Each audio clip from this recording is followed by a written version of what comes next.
ಬರೋದು ಅಷ್ಟೇ. ಈಗಲಾದರೂ ಎಚ್ಚೆತ್ಕೊಂಡು ನೀವೇನು ಮಾಡೋಕ್ಕೆ ಹೊರಟಿದ್ದೀರಾ ಅನ್ನೋದ್ರ ಬಗ್ಗೆ ಲಿಖಿತವಾದಂಥ ಮಾಹಿತಿನ ಕೊಡಿ. ಬಜೆಟಲ್ಲಿ 1,000 ಅಂತ ಹೇಳಿಬಿಟ್ಟು ಅನೌನ್ಸ್ ಮಾಡಿದ್ದಾರೆ. ಅದು ಏನು, ಯಾವ ರೀತಿ ಯಾವ ರೀತಿ ನಮಗೆ ಆ 1,000 ಕೊಡ್ತಾರೆ ಅಂತಲೂ ನಮಗೆ ಸ್ಪಷ್ಟೀಕರಣ ಇಲ್ಲ. ಒಂದು ಬಾಡಿಗೆ ಕೊಡಬೇಕು ಅಂದರೆ 1ನೇ ತಾರೀಕಿನಿಂದ 25ರವರೆಗೂ ಕಾಯಬೇಕು. ಬಂದವ್ರನ್ನ ಡೈಲಿ ವಾಪಸ್ ಕಳಿಸ್ಬೇಕು ಓನರ್ಗಳನ್ನ.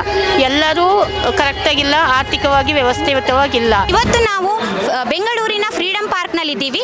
ಇಲ್ಲಿ ನೂರಾರು ಆಶಾ ಕಾರ್ಯಕರ್ತರು ತಮ್ಮ ಬೇಡಿಕೆಗಳನ್ನು ಸರ್ಕಾರದ ಮುಂದಿಟ್ಟು ಸರ್ಕಾರದ ವಿರುದ್ಧ ಪ್ರತಿಭಟನೆಯನ್ನ ಮಾಡ್ತಾ ಇದ್ದಾರೆ.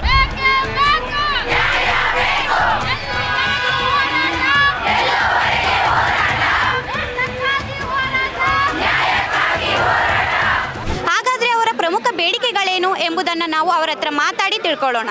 ಇವತ್ತು ಬೆಳಿಗ್ಗೆಯಿಂದನೇ ನೀವು ಇಲ್ಲಿ ನೆರೆದು ಪ್ರತಿಭಟನೆಯನ್ನ ಮಾಡ್ತಾ ಇದ್ದೀರಿ. ಇದಕ್ಕೆ ಪ್ರಮುಖ ಉದ್ದೇಶ ಆದರೂ ಏನು? ಮೇಡಮ್, ನಿಮಗೆಲ್ಲ ತಿಳಿದಿರೋ ಥರ ರಾಜ್ಯಾದ್ಯಂತ ನಾವು ಜನವರಿ 7 ನಾವು 10ವರೆಗೂ, ಜನವರಿ 7ನೇ ತಾರೀಕಿಂದ 10ನೇ ತಾರೀಕುವರೆಗೂ ನಾವು ಅನಿರ್ದಿಷ್ಟ ಹೋರಾಟ ಇಡೀ ಚಳಿಯಲ್ಲೇ ಮಾಡಿದ್ವಿ. ಚಿಕ್ಕ ಚಿಕ್ಕ ಮಕ್ಕಳನ್ನ ಎತ್ಕೊಂಡು ಬಂದು ಬೇರೆ ಬೇರೆ ಜಿಲ್ಲೆಗಳಿಂದ ಇಲ್ಲಿ ನಾವು ಹೋರಾಟನ ಮಾಡಿದ್ವಿ. ಸೊ ಅದ್ರ ಪ್ರತಿಫಲವಾಗಿ ನಮಗೆ 10ನೇ ತಾರೀಕು ಮಿನಿಸ್ಟ್ರು ಕರೆದು ನಮಗೆ ಹೇಳಿದ್ದೇನೆಂದರೆ 10,000 ನಿಮಗೆ ನಾವು ಗ್ಯಾರಂಟಿ ಕೊಡ್ತೀವಿ. 10,000 ಒಳಗಡೆ ಬಂದ್ರೂ ನಾವು ಅದನ್ನು ಹಾಕಿ ನಿಮಗೆ ಕೊಡ್ತೀವಿ ಅಂತ ಹೇಳಿಬಿಟ್ಟು. ಸೊ ಅದನ್ನು ನಾವು ಅದನ್ನು ಕೇಳಿಸ್ಕೊಂಡು ನಾವು ಇಲ್ಲೂ ನಮ್ಮ ಸ್ಟ್ರೈಕಲ್ಲಿ ಫ್ರೀಡಮ್ ಪಾರ್ಕಲ್ಲಿ ಬಂದುಬಿಟ್ಟು ಹೆಲ್ತ್ ಮಿನಿಸ್ಟ್ರು ಕೂಡ ಹೇಳಿಬಿಟ್ಟು ನಮಗೆ ಆ ಥರ ಎಲ್ಲ ಹೇಳಿಬಿಟ್ಟು ಹೋದರು. ಬಟ್ ಇವಾಗ ನಮಗೆ 2 ತಿಂಗಳಾಗಿದೆ, ನಮಗೆ ಸ್ಪಷ್ಟತೆ ಸಿಕ್ಕಿಲ್ಲ ಇದ್ರ ಬಗ್ಗೆ. 10,000 ಏನು ಇವರು ಗ್ಯಾರಂಟಿ ಅಂತ ಅನೌನ್ಸ್ ಮಾಡಿದ್ರು ನಮಗೆ ಮಿನಿಸ್ಟ್ರು, ಹೆಲ್ತ್ ಮಿನಿಸ್ಟ್ರು, ಬಟ್ ನಮಗೆ ಅದ್ರ ಬಗ್ಗೆ ಸ್ಪಷ್ಟತೆ ಕೊಟ್ಟಿಲ್ಲ. ಇದುವರೆಗೂ ನಮಗೆ ಲಿಖಿತ ರೂಪದಲ್ಲೂ ಕೊಟ್ಟಿಲ್ಲ.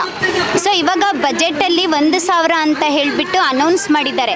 ಅದು ಏನು, ಯಾವ ರೀತಿ ನಮಗೆ ಆ 1,000 ಕೊಡ್ತಾರೆ ಅಂತಲೂ ನಮಗೆ ಸ್ಪಷ್ಟೀಕರಣ ಇಲ್ಲ. ಸೊ ನಮಗೆ ಅದ್ರ ಬಗ್ಗೆ ಸ್ಪಷ್ಟನೆ ಬೇಕು, ಲಿಖಿತ ರೂಪದಲ್ಲಿ ನಮಗೆ ಬೇಕು ಅಂತ ಹೇಳಿಬಿಟ್ಟು ನಾವಿವತ್ತು ಇಲ್ಲಿ ಪ್ರದರ್ಶನ ಮಾಡ್ತಾ ಇದ್ದೀವಿ.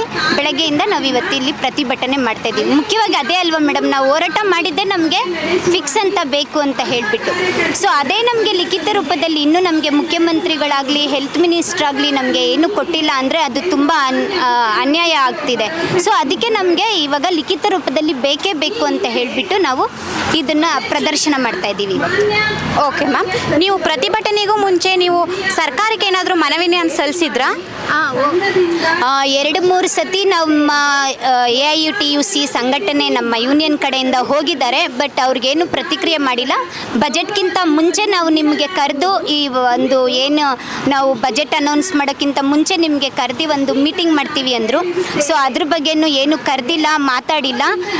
ಸಡನ್ನಾಗಿ ಇವರೇ ಅದು ಆ ಬಜೆಟಲ್ಲಿ ಅನೌನ್ಸ್ ಮಾಡಿದ್ದಾರೆ, ಖುಷಿ. ಬಟ್ ಅದು ಹೆಂಗೆ ಏನು ಅಂತ ನಮಗೇನು ಹೇಳಿಲ್ಲ, ಕರೆದು ಕ್ಲಾರಿಟಿ ಕೊಟ್ಟಿಲ್ಲ ಅವರು. ಸೊ ಅದ್ರ ಬಗ್ಗೆ ನಮಗೆ ಬೇಕಾಗಿದೆ, ಸ್ಪಷ್ಟನೆ ಬೇಕಾಗಿದೆ ಮೇಡಮ್.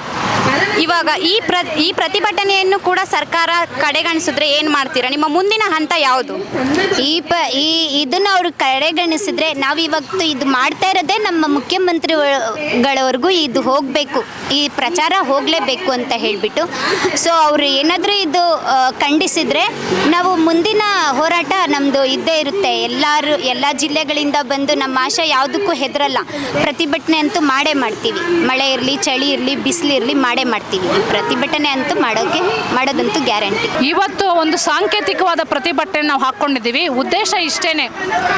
ರೀಸೆಂಟ್ಲಿ ಜನವರಿ ತಿಂಗಳಲ್ಲಿ ಜನವರಿ 7ನೇ ತಾರೀಕು ರಾಜ್ಯ ಮಟ್ಟದ ಹೋರಾಟ, 42,000 ಜನ ಆಶಾಗಳು ಬಂದಿಲ್ಲಿ ಬೀದಿಯಲ್ಲಿ ಹಗಲು ರಾತ್ರಿ ಹೋರಾಟ ಮಾಡಿದ್ದೀವಿ.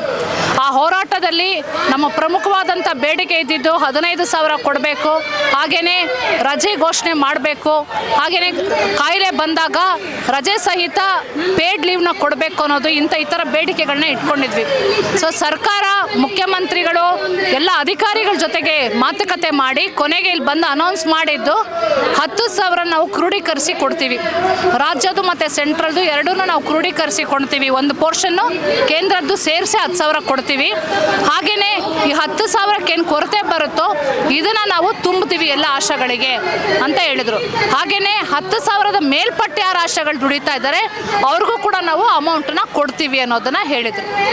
ಆದರೆ ಈವರೆಗೂ ಹೋರಾಟ ಆಗಿ 2 ತಿಂಗಳ ಮೇಲೆ ಕಳೆದಿದೆ, ಈವರೆಗೂ ಅದಕ್ಕೆ ಲಿಖಿತವಾದಂಥ ಆದೇಶ ಏನೂ ಇಲ್ಲ. ನಾವು ಪಿಲ್ಲರ್ ಟು ಪೋಸ್ಟ್ ಓಡಾಡ್ತಾ ಇದ್ದೀವಿ. ಮಂತ್ರಿಗಳು, ಹೆಲ್ತ್ ಮಿನಿಸ್ಟರ್ನ ಮೀಟ್ ಮಾಡಾಗಿದೆ, ಅಧಿಕಾರಿಗಳನ್ನ ಮೀಟ್ ಮಾಡಾಗಿದೆ, ಆದರೆ ಇದ್ರ ಬಗ್ಗೆ ಲಿಖಿತವಾದಂಥ ಸ್ಪಷ್ಟತೆ ಇಲ್ಲವೇ ಇಲ್ಲ. 2ನೇ ಪಾಯಿಂಟು, ನಾವು ನೋಡ್ತಾ ಇರೋದು ಮೊನ್ನೆ ಬಡ್ಜೆಟ್ ಆಗಿದೆ. ಇಲ್ಲಿ ನಾವಿರೋದು 42,000 ಜನ ಆಶಾಗಳು, ಆದರೆ ಇವರು 1,000 ಏನು ಘೋಷಣೆ ಮಾಡಿದ್ದಾರೆ ಆಶಾಗಳಿಗೆ ಅಂತ, ಇದು ಕೇವಲ 22,000 ಜನ ಆಶಾಗಳಿಗೆ ಮಾತ್ರ ಮಾಡಿರೋದು. ಸೊ ನಾವು ಕೇಳ್ತಾ ಇರೋದು, ಪ್ರತಿ ಆಶಾಗೂ ನೀವು 42,000 ಜನ ಆಶಾಗಳಿಗೂ ನೀವು 1,000 ಮಾಡಬೇಕು ಅನ್ನೋದು ಇದು ಪ್ರಮುಖವಾದಂತಹ ಬೇಡಿಕೆ ನಮ್ಮದು. ಸೊ ಇವತ್ತು ನಾವು ಸರ್ಕಾರ ಕೇಳ್ತಾ ಇರೋದು ಅಷ್ಟೇ, ಈಗಲಾದರೂ ಎಚ್ಚೆತ್ಕೊಂಡು ನೀವೇನು ಮಾಡೋಕ್ಕೆ ಹೊರಟಿದ್ದೀರಾ ಅನ್ನೋದ್ರ ಬಗ್ಗೆ ಲಿಖಿತವಾದಂಥ ಮಾಹಿತಿನ ಕೊಡಿ.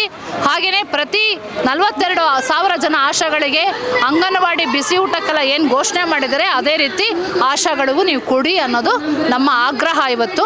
ಸೊ ಇದೊಂದು ಸಾಂಕೇತಿಕವಾದಂತಹ ಒಂದು ಪ್ರದರ್ಶನ. ಇದು ಮುಂದಿನ ದಿನದಲ್ಲಿ ಸರ್ಕಾರ ಎಚ್ಚೆತ್ಕೊಂಡು ಉತ್ತರ ಕೊಡದೆ ಹೋದರೆ ನಾವು ಇನ್ನೂ ಒಗ್ಗಟ್ಟಾಗಬೇಕಾಗತ್ತೆ. ಸೊ ಎಲ್ಲ ಈಗಾಗಲೇ ಹೇಳ್ತಾ ಇದ್ದಾರೆ, ಒಗ್ಗಟ್ಟಾಗೋಣ, ಕೆಲಸ ನಿಲ್ಲಿಸೋಣ ಅಂತೆಲ್ಲ ಹೇಳ್ತಾ ಇದ್ದಾರೆ. ನಾವು ಸರ್ಕಾರದಿಂದ ಸ್ಪಷ್ಟ ಆದೇಶ ಬರಲಿ, ಅದಕ್ಕೋಸ್ಕರ ಕಾಯೋಣ. ಮಾಡಲಿಲ್ಲ ಅಂದರೆ ಮುಂದಿನ ದಿನದಲ್ಲಿ ನಾವು ಹೋರಾಟನ ಕೈಗೊಳ್ಳೋಣ ಅಂತ ಹೇಳ್ತಾ ಇದ್ದೀವಿ. ಈಗಾಗಲೇ RI ಸರ್ವೆ ಅಂತ ಮಾಡ್ತಾ ಇದ್ದಾರೆ. ಇನ್ನೊಂದು ಇವರಿಗೆ ಶಾಲಾ ಬಿಟ್ಟ ಮಕ್ಕಳದು ಅಂತ ಒತ್ತಡ ಹಾಕಿ ಸರ್ವೆ ಮಾಡಿ ಅಂತ ಇದ್ದಾರೆ. ಯಾರೂ ಇಲ್ಲ ಇವಾಗ ಅವ್ರ ಗತಿ, ಆ ಕೆಲಸ ಅವ್ರದ್ದು ಅಲ್ಲ, ಆದರೆ BBMP ಮಟ್ಟದಲ್ಲಿ ಕೆಲಸ ಮಾಡಿ ಅಂತ ಹೇಳ್ತಾ ಇದ್ದಾರೆ. ಸೊ ಅಂದರೆ ಇವರು ಅಷ್ಟು ಪ್ರಮುಖವಾದಂಥ ಕೆಲಸ ಮಾಡ್ತಾರೆ. ಇಮ್ಯುನೈಸೇಷನ್ ನಿಂತೋಗುತ್ತೆ, ಮಕ್ಕಳಿಗೆ ಇಂಜೆಕ್ಷನ್ಸ್ ನಿಂತೋಗುತ್ತೆ. ಹಾಗೆಯೇ ಬೇರೆ ಬೇರೆ ಗರ್ಭಿಣಿಯರಿಗೆ, ಬಾಣಂತಿಯರಿಗೆ ಏನು ಸೇವೆ ಕೊಡಬೇಕಾಗಿದೆಯೋ ಅವೆಲ್ಲವೂ ಕೂಡ ಹ್ಯಾಂಪರ್ ಆಗುತ್ತೆ. ಸೊ ನಾವು ಒಂದು ಆಧಾರ ಸ್ತಂಭ ಅಂತ ಈಗಾಗಲೇ ಸರ್ಕಾರ ಹೇಳ್ಕೊಂಡಿದ್ದಾರೆ. ಈ ಆಧಾರ ಸ್ತಂಭನ ಕಾಪಾಡ್ಕೊಳ್ಳೋದು, ಚೆನ್ನಾಗಿ ಇವ್ರು ಕಷ್ಟಪಡೋಷ್ಟು ದುಡ್ಡು ಕೊಡೋದು ಸರ್ಕಾರದ ಕರ್ತವ್ಯ. ಈ ನಡೆನ ನಮ್ಮ ಮುಖ್ಯಮಂತ್ರಿಗಳು ಮಾಡ್ತಾರೆ ಅಂತ ನಾವು ಭಾವಿಸ್ತೀವಿ. ಇನ್ನಾದರೂ ಎಚ್ಚೆತ್ಕೊಳ್ಬೇಕು, ಸರಿಯಾದ ಆದೇಶನ ನಮಗೆ ಸ್ಪಷ್ಟ ರೀತಿಯಲ್ಲಿ ಕೊಡಬೇಕು ಅಂತ ಆಗ್ರಹ ಮಾಡ್ತಾ ಇದ್ದೀವಿ ಸರ್. ಮಾನ್ಯ ಮುಖ್ಯಮಂತ್ರಿಗಳ ಹತ್ರ ಕೇಳ್ಕೊತಾ ಇರೋದಿಷ್ಟೇ, ನೀವೇ ಘೋಷಣೆ ಮಾಡಿಸಿದ್ದೀರಾ.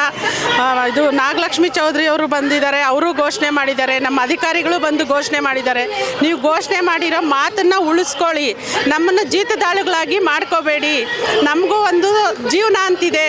ನಾವು ಬಿಸಿಲು ಅಂದಿರ, ಗಾಳಿ ಅಂದಿರ, ಚಳಿ ಅಂದಿರ ಹೋಗಿ ದುಡಿತೀವಿ.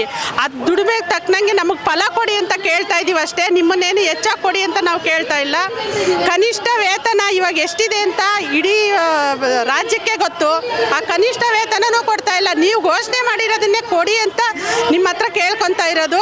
ದಯವಿಟ್ಟು ಹೆಣ್ಮಕ್ಳು ಇದು ಏನು ಅನ್ನೋದನ್ನ ಅರ್ಥ ಮಾಡಿಕೊಂಡು ನೀವು ನಮಗೆ ಲಿಖಿತ ರೂಪದಲ್ಲಿ ಏನು ಆದೇಶ ಮಾಡಿದ್ದೀರಾ ಆ ಲಿಖಿತ ರೂಪದಲ್ಲಿ ನಮಗೆ ಕೊಡಿ. ನಮ್ಮ ಕೆಲಸ ನಾವು ಮಾಡ್ಕೊತೀವಿ ಖುಷಿಯಾಗಿ ಅಂತ ಹೇಳಕ್ಕೆ ಇಷ್ಟಪಡ್ತೀವಿ.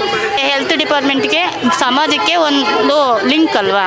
ಅದೇ ರೀತಿ ಒಂದು ಬಾಡಿಗೆ ಕೊಡಬೇಕು ಅಂದರೆ 1ನೇ ತಾರೀಕಿನಿಂದ 25ರವರೆಗೂ ಕಾಯಬೇಕು. ಬಂದವ್ರನ್ನ ಡೈಲಿ ವಾಪಸ್ ಕಳಿಸ್ಬೇಕು ಓನರ್ಗಳನ್ನ. ಎಲ್ಲರೂ ಕರೆಕ್ಟಾಗಿಲ್ಲ, ಆರ್ಥಿಕವಾಗಿ ವ್ಯವಸ್ಥಿತವಾಗಿಲ್ಲ, ಎಲ್ಲರೂ ಸ್ವಂತ ಮನೆಯವರಿಲ್ಲ. ಬಾಡಿಗೆ ಮನೆಯವರಿದ್ದಾರೆ, ಸಿಂಗಲ್ ಪೇರೆಂಟ್ ಇದ್ದಾರೆ, ಕುಡ್ಕ ಗಂಡನ ಕಟ್ಕೊಂಡಿದ್ದಾರೆ, ಪೇಷಂಟ್ ಗಂಡನ ಕಟ್ಕೊಂಡಿದ್ದಾರೆ, ಅಂಗವಿಕಲ ಮಕ್ಕಳನ್ನು ಕಟ್ಕೊಂಡಿದ್ದಾರೆ. ಅಂಥವರೆಲ್ಲರೂ ಕೂಡ ಇದೊಂದೇ ಹೋಪಲ್ಲಿ ಬದುಕೋರು ಬೇಕಾದಷ್ಟು ಜನ ಇದ್ದಾರೆ. ಆದರೆ ನಮ್ಮ ಕಡೆಗೆ ಯಾವಾಗ ಹಾಕ್ತಾರೆ ಅನ್ನೋದೇ ಗೊತ್ತಿರೋದಿಲ್ಲ. ಇವತ್ತು ಬನ್ನಿ, ನಾಳೆ ಬನ್ನಿ ಅಂತ ಹೇಳ್ತಾನೆ ಇರಬೇಕು. ಇವತ್ತು ಈ ಕಡೆ ಮನೆ ಕಡೆ ಜವಾಬ್ದಾರಿ ನಡೆಸೋದು ಒಂದು ಟೆನ್ಷನ್ ಆದರೆ, ಅಲ್ಲಿ GPS ಕ್ಯಾಮ್ರಾ 1 to 2 ಗಂಟೆವರೆಗೆ ಕರೆಕ್ಟಾಗಿ ಹಾಕಬೇಕು.